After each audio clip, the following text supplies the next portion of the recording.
धौलपुर जिले के चंबल के बेहड़ और डांग क्षेत्र में टाइगर और पैंतरों का कुनबा बढ़ता जा रहा है।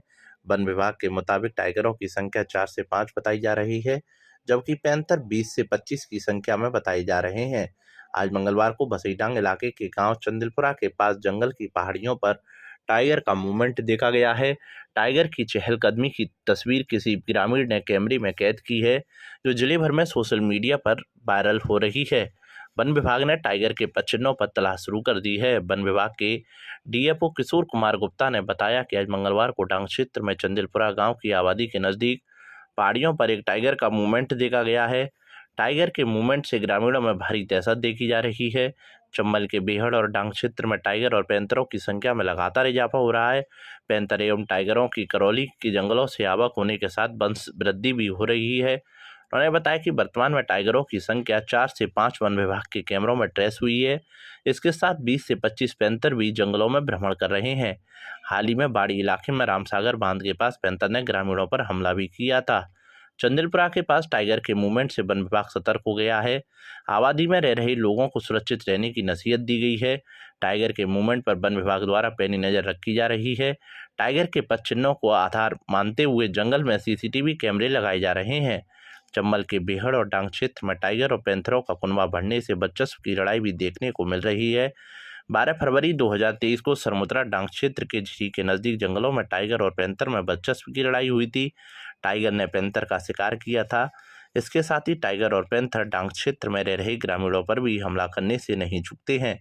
राज्य सरकार ने चंबल के बेहड़ और डांग क्षेत्र को टाइगर रिजर्व एरिया घोषित जरूर किया है, लेकिन पशु पक्षी एवं वन्यजीवों के संरक्षण के लिए सरकार और वन विभाग की सुविधा एवं समाधान धरातल पर दिखाई नहीं दे रहे हैं। ऐसे में हिंसक जानवर आबादी वाले क्षेत्रों में भी भटक रहे हैं, जबकि फरवरी माह में 2 पैंतरों की मौत हो चुकी है।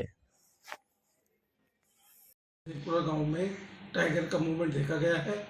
इसके लिए हमारी टीम हमने यहां से रवाना कर दी है और पूरी एहतियात बढ़ती हुई है, क्योंकि एक जंगली जानवर है और ये मूवमेंट के हिसाब से निकलता है, तो आशा करते हैं कि शीघ्र के अपने जंगल में चला जाएगा। फिर भी हमारी टीम पूरी इस पर निगरानी रखी हुई है, जिससे कोई हादसा नहीं हो। सर, धौलपुर में कितनी टाइगरों की संभावना है सर? अभी धौलपुर में वर्तमान में 4 टाइगर हैं, T116, T117, उसके 2 बच्चे, और एक टाइगर अभी करौली से मूवमेंट की सूचना मिली थी कुछ दिन पहले, जिसके परमार यहाँ धौलपुर में देखे गए थे, और आशा है कि उसके शायद वो वापस करौली की तरफ चला गया है। धौलपुर जिले के बाड़ी कस्बे में जलदाय विभाग और कंस्ट्रक्शन कंपनी के खिलाफ लोगों ने आज बाजार बंद रखकर विरोध प्रदर्शन किया। लोगों ने काम कर रही कंस्ट्रक्शन कंपनी पर लापरवाही से काम करने का आरोप लगाते हुए जुलूस निकाला और बाजार में जाम लगाकर जमकर नारेबाजी की। इस दौरान लोगों ने जलदाय विभाग के अधिकारियों का घेराव कर उनको खरी खोटी तक सुना डाली। प्रदर्शन के दौरान बाजार से गुजर रहे क्षेत्रीय विधायक गिरिराज सिंह मलिंगा अपनी गाड़ी से उतरे और लोगों से समस्या की जानकारी देकर उनका समर्थन किया।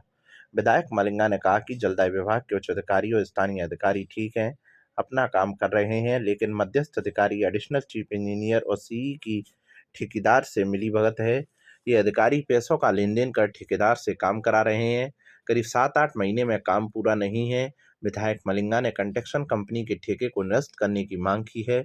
बता दें कि बाड़ी कस्बे में जलदाय विभाग द्वारा शहरी पुनर्गठित पेयजल योजना के तहत 32 करोड़ की लागत से पेयजल पाइपलाइन के साथ पेयजल टंकी और उच्च क्षमता के भंडार गृह और नलकूपों का निर्माण कार्य कराया जा रहा है। यह कार्य आगरा की कंस्ट्रक्शन कंपनी कर रही है, जिसने लापरवाही की सारी हदें पार कर दी हैं। इसी के चलते शहर के आम नागरिक और दुकानदारों में आक्रोश है। हालत यह है कि करीब 8 महीने बाद 30% भी काम नहीं हुआ है। किसी भी नई टंकी का निर्माण शुरू नहीं हो सका। जो सड़क पाइपलाइन डालने के लिए खोदी गई है, वो वैसे ही छोड़ दी है, जिससे लोगों को खासी परेशानी का सामना करना पड़ रहा है। समस्या है, इसको लेकर के आपका क्या कहना है? इस समस्या को लेके नहीं, मैं प्रिंसिपल सेक्रेटरी से सुबोध अग्रवाल जी से मिल लिया, मंत्री जी को अवगत करा दिया मैंने। सुबोध अग्रवाल जी ने बेचारे ने बहुत अच्छा रिस्पॉन्स दिया, मंत्री जी ने भी बहुत अच्छी पैरवी की। और जो नीचे के लोग हैं, ये नहीं ना कि एक्शन की कोई कमी नहीं है, मैं इनको देने की कोई कमी नहीं है।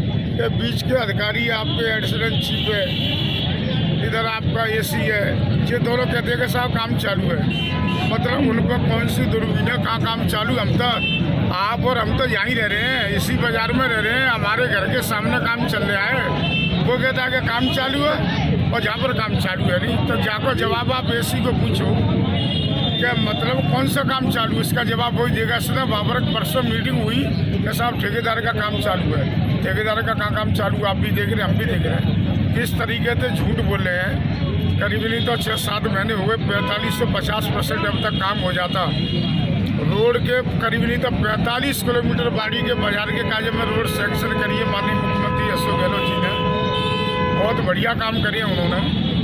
और उसके बावजूद भी जो नीचे के जो बदमाश है, जो ठेकेदारों से मिले हैं, जो पैसे का लेन देन करते हैं, जो भ्रष्टाचार मचा रहा है जितने और जो ठेकेदार की पैरवी कर रहे हैं। ठेका निरस्त करा मैं दोबारा से जाके ना ठेका करें।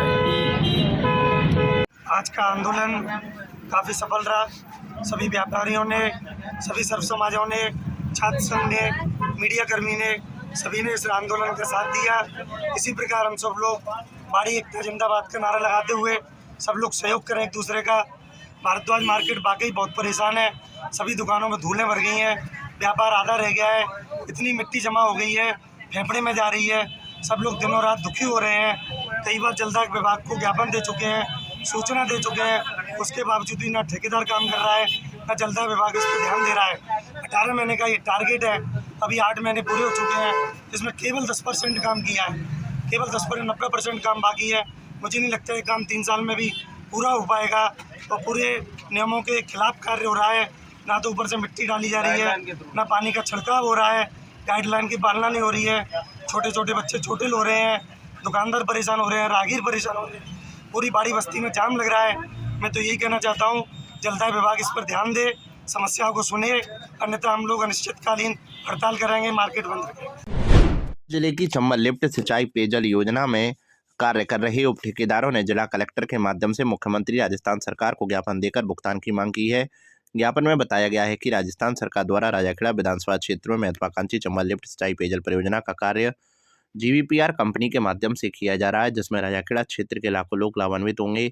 वर्तमान में कंपनी द्वारा जिन उप ठेकेदारों के माध्यम से कार्य कराया जा रहा है, उन ठेकेदारों को वर्ष 2019 से भुगतान न होने के कारण ओवरड्यू चल रहा है। ऐसे में उप ठेकेदारों की जमा पूंजी मजदूरों के वेतन में भुगतान की जा चुकी है। अब स्थिति है कि उप ठेकेदारों का भुगतान न होने के कारण उप ठेकेदारों के कार्य बंद होने जा रहे हैं, जिसको लेकर उप ठेकेदार गोस्वामी कंस्ट्रक्शन, देवेंद्र कुमार शर्मा, SSIPL, नेहा बलकई, कुआ गोवाटी infra, Rajveer Singh SL infrastructure, Pawan construction, Pankaj Sharma, Ranjan Singh ने जिला कलेक्टर के माध्यम से मुख्यमंत्री राजस्थान सरकार को ज्ञापन दिया है। साथ ही उप ठेकेदारों द्वारा विधायक राजाखेड़ा, धौलपुर अधिशासी अभियंता जल संसाधन व अधीक्षण अभियंता जल संसाधन को भी ज्ञापन प्रेषित किया गया है। हम सभी 6 ठेकेदार हैं GVPR कंपनी के, जो यहाँ पे चंबल लिफ्ट परियोजना में काम कर रही है। हम लोग 2019 से काम कर रहे हैं और सारा काम उनके तरीके से ख़त्म किया है और अपना सारे पूंजी लगाई, मेहनत करी, सब कुछ किया। बट आज तक इन लोगों ने बार आश्वासन देने के बाद भी हमारा भुगतान नहीं किया जा रहा है। आज 2019 से 2020, 21, 22 और 23 मतलब 5 साल हो गए हैं। 5 साल से जितना हमारा समय बर्बाद हुआ, पैसा बर्बाद हुआ और आश्वासन मिलने के बाद भी कोई भुगतान नहीं किया जा रहा है। कृपया हमारा पेमेंट कराने में मदद करें। नाम क्या है आपका? अखिलेश सिंह भदौरिया। जिले में रबी की फसल की लावड़ी का काम जिले भर में जोरों से शुरू हो गया। किसान सुबह से शाम तक खेतों में कड़ी मशक्कत कर सरसों और आलू फसल को निकालने की कवायद कर रहा है। गत वर्ष की अपेक्षा सरसों और आलू दोनों प्रमुख फसलों के उत्पादन में भारी गिरावट देखी जा रही है। मंडी के भाव भी दोनों फसलों को कम मिल रहा है। किसान को लागत के मुताबिक भाव नहीं मिलने से चिंता सता रही है। आलू और सरसों फसलों को जनवरी में पड़े पाले ने भारी नुकसान पहुंचाया है। किसान विनीत कुमार शर्मा ने बताया, गत वर्ष की अपेक्षा इस वर्ष का रबी की फसल का सीजन अच्छा नहीं रहा। आलू और सरसों फसल का बुआई से लेकर दिसंबर महीने तक का सफर काफी अच्छा रहा था। बुआई के बाद आलू और सरसों दोनों फसल खेतों में अच्छी तरह से अंकुरित हुई थी। किसानों ने महंगी कीटनाशक दवा, खाद, यूरिया डालकर फसल को पाल पोस कर बड़ा किया था, लेकिन 5 जनवरी के बाद मौसम करवट बदल गया। फसल पर पड़े पाले ने भारी नुकसान पहुंचाया है। आलू और सरसों फसल को झुलसा, तना, गलन एवं फंगिसाइड रोग ने जकड़ लिया है। इन तीनों रोगों से फसल पूरी तरह से मुरझा गई है, जिसके कारण उत्पादन में भारी गिरावट हुई है। किसान ने बताया, विगत साल की अपेक्षा आलू फसल के उत्पादन में 30 से 40 एवं सरसों उत्पादन में करीब 35% गिरावट हुई है। मौजूदा वक्त रबी फसल की लावड़ी का चल रहा है। किसान को दोनों फसलों का मंडी में सही भाव नहीं मिल रहा है। आलू की 55 किलो की बोरी का भाव में 200 से लेकर 225 रुपये तक मिल रहा है। वहीं सरसों की फसल का 5000 से लेकर 5,200 रुपये कुंटल तक बाजार में खरीदी जा रही है। किसान सावलिया कुशवाहा ने बताया कि हर बार किसानों के लिए खेती घाटे का सौदा साबित हो रही है। कड़ी मेहनत कर एवं भारी भरकम लागत लगाकर फसल को तैयार किया जाता है, लेकिन कभी मौसम की मार तो कभी सरकारों की उपेक्षा किसानों की तकदीर पर भारी पड़ती है। किसान राज्य सरकार से गिरदावरी कराकर पाले में से हुए नुकसान को लेकर मुआवजे की भी मांग कर रहे हैं। कृषि अधिकारी धर्मेंद्र सिंह ने बताया कि जनवरी महीने में पड़े घने कोहरे एवं पाले ने रबी की फसल में नुकसान पहुंचाया है। उन्होंने बताया आलू और सरसों दोनों फसल मौसम की दृष्टि से नाजुक होती हैं। अधिक सर्दी और बरसात को झेलने की क्षमता कम होती है, लिहाजा आलू और सरसों दोनों फसलों में नुकसान है। उन्होंने बताया सीजन में आलू फसल की बुवाई 7,495 हेक्टेयर हुई, वहीं सरसों की बुवाई 77,144 हेक्टेयर हुई। गत वर्ष की अपेक्षा आलू की बुवाई रकबे में कम हुई। सरसों फसल की बुवाई में इजाफा देखा गया, लेकिन मौसम की मार से आलू एवं सरसों दोनों फसल के उत्पादन में गिरावट देखी जा रही है। उन्होंने बताया कृषि विभाग नुकसान का आकलन कर रहा है, जिसकी रिपोर्ट प्रशासन और राज्य सरकार को भेजी जाएगी। रबी की आलू और सरसों दोनों फसल में नुकसान देखा जा रहा है, तो वहीं गेहूं की फसल में बम्पर पैदावार की संभावना भी दिखाई दे रही है। किसान विनीत कुमार शर्मा ने बताया अधिक सर्दी का मौसम गेहूं की फसल के लिए अनुकूल रहा है। हालांकि गेहूं फसल की लावड़ी अप्रैल के महीने में शुरू हो जाएगी, लेकिन गेहूं फसल के शुरुआती लक्षणों में अच्छे उत्पादन की संभावना दिखाई दे रही है। गेहूं फसल की बाली भरपूर दानों से अंकुरित हुई है। गेहूं फसल में गत वर्ष की अपेक्षा अच्छे उत्पादन की संभावना दिखाई दे रही है। गेहूं फसल की बुवाई 58,820 हेक्टेयर हुई है। कृषि विभाग के मुताबिक गत वर्ष की अपेक्षा गेहूं फसल की बुवाई का रकबा कम हुआ है। जिले का कृषि विभाग किसानों को फसल बचाव की बेसिक जानकारी देने में नाकाम साबित हो रहा है। कृषि विभाग द्वारा किसानों को दी जाने वाली जानकारियां महज दफ्तर और फाइलों तक ही सीमित रह जाती हैं। धरातल पर किसानों को फसल बचाव की जानकारियां का अभाव रहता है, जिसके कारण फसल में नुकसान उठाना पड़ता है। कृषि विभाग के आंकड़े दफ्तर और फाइलों तक सिमट कर रह जाते हैं। किसानों का कहना है समय रहते खेती का विभाग जानकारी दे तो नुकसान से भी बचा जा सकता है। आलू की पैदावार कम मिल रही है पिछली बार से, अब की बहुत कमी है। दवाई अभी बहुत लगाई, पाले से बहुत कम आलू पजरे को आलू पत्ता सब किसान है, बहुत पैदावार कम मिल रही है साल चांद से। जो आपने लागत लगाई है उसके अनुमान में आपको संभावना है कि मिल जाएगा? लागत की बराबर तो ना मिल रहा हमारे किसान, अब की तो परेशान रहेगा किसान सर। सरसों की क्या स्थिति है? सरसों की तो कचू पहली बार ही लगाई थी खेती की, तो बाकी तो सही है, फिर भी पोलियो आएगा, अब आगे और पता पड़ेगा सरसों को क्या होगा। पैदावार कैसी रही है पिछली साल की अपेक्षा सरसों में? हल्की है पैदावार पिछली साल से बहुत। और आलू की हल्की है। अंतर कितना होगा लगभग? अंतर कम से कम 30 कट्टे या 35 कट्टे तक अंतर रहेगा ये। 35 बोरा तक? हाँ 35 बोरा तक पिछली साल की अपेक्षा। पिछली साल की अपेक्षा। आलू की खुदाई शुरुआत कर दी गई है। पिछले वर्ष की अपेक्षा आलू की पैदावार कम होने के आसार हैं, क्योंकि इस साल जनवरी में बहुत भयंकर पाला पड़ा, लगातार पाला पड़ा। विशेषकर आलू की खेती में और सरसों की खेती में विशेष नुकसान है। किसान नुकसान में रहेगा। राज्य सरकार से मेरा अनुरोध है, जिला प्रशासन से अनुरोध है तो कुछ किसान की गिरदावरी कराएं और लागत के हिसाब से पैदावार को देखकर कुछ न कुछ किसान के लिए सोचें। अन्नदाता विशेष परेशान है, पैदावार पूरी मिल नहीं पा रही और भाव की कोई गारंटी नहीं है। मासलपुरिया व बजरंग मिष्ठान भंडार सरमथुरा। हमारे यहाँ शुद्ध देसी घी से निर्मित मिठाई बनाई जाती है। साथ ही हमारे यहाँ स्पेशल मावा कचौरी, काजू बर्फ़ी, मावा बर्फ़ी, रसगुल्ला, गुलाब जामुन हर समय तैयार मिलते हैं। शादी और पार्टियों के लिए स्पेशल मावा, पनीर, सफल मटर, आइसक्रीम की बुकिंग की जाती है व हलवाई का विशेष प्रबंध है। हमारे यहाँ शुद्ध नमकीन तैयार की जाती है, जो दूर दूर तक के लिए विशेष ऑर्डर पर तैयार की जाती है। हमारा पता है बाड़ी स्टैंड के पास पैच, बाड़ी स्टैंड के पास हॉस्पिटल रोड, सरमथुरा। आज ही हमारे संपर्क विष्णु मित्तल, अध्यक्ष 12/22 मेला समिति अग्रवाल महासभा। हमारा मोबाइल नंबर है पैच। आज ही हमसे संपर्क करें। विष्णु मित्तल, अध्यक्ष 12/22 मेला समिति अग्रवाल महासभा। हमारा मोबाइल नंबर है 8619734318। उस जिले के बाड़ी सदर थाना इलाके के NH 11B पर कासौटी खेड़ा गांव के पास एक मिनी ट्रक अनियंत्रित होकर पलट जाने से उसमें सवार 17 लोग घायल हो गए। दुर्घटना की सूचना मिलते ही मौके पर पहुंचे पुलिस उपाधीक्षक मनीष शर्मा ने बाड़ी कोतवाली और सदर थाना पुलिस के सहयोग से सभी घायलों को ट्रक से बाहर निकालकर एम्बुलेंस की मदद से बाड़ी के सरकारी अस्पताल में भर्ती कराया, जहां से 3 घायलों की हालत नाजुक होने पर उन्हें हायर सेंटर के लिए रेफर कर दिया है। ट्रक में सवार सभी लोग जयपुर में शादी में शामिल होकर वापस अपने घर ग्वालियर मध्य प्रदेश जा रहे थे। पुलिस के मुताबिक ड्राइवर की लापरवाही के कारण ट्रक पलट गया और उसमें सवार सभी 17 लोग घायल हो गए। 14 घायलों का उपचार बाड़ी के सरकारी अस्पताल में चल रहा है, जबकि 3 गंभीर घायलों को हायर सेंटर के लिए रेफर कर दिया है। जानकारी के मुताबिक करीब 2 दर्जन सवारियों से भरा मिनी ट्रक जयपुर से ग्वालियर के लिए रवाना हुआ था। घायल सभी लोग जयपुर शादी समारोह में शामिल होने गए थे, लेकिन लौटते वक्त NH 11B पर कासौटी खेड़ा गांव के पास चालक की लापरवाही के कारण मिनी ट्रक तेज रफ्तार में बेकाबू होकर पलट गया। दुर्घटना से मौके पर चीख पुकार मच गई। राहत और बचाव के लिए स्थानीय ग्रामीण मौके पर पहुंच गए।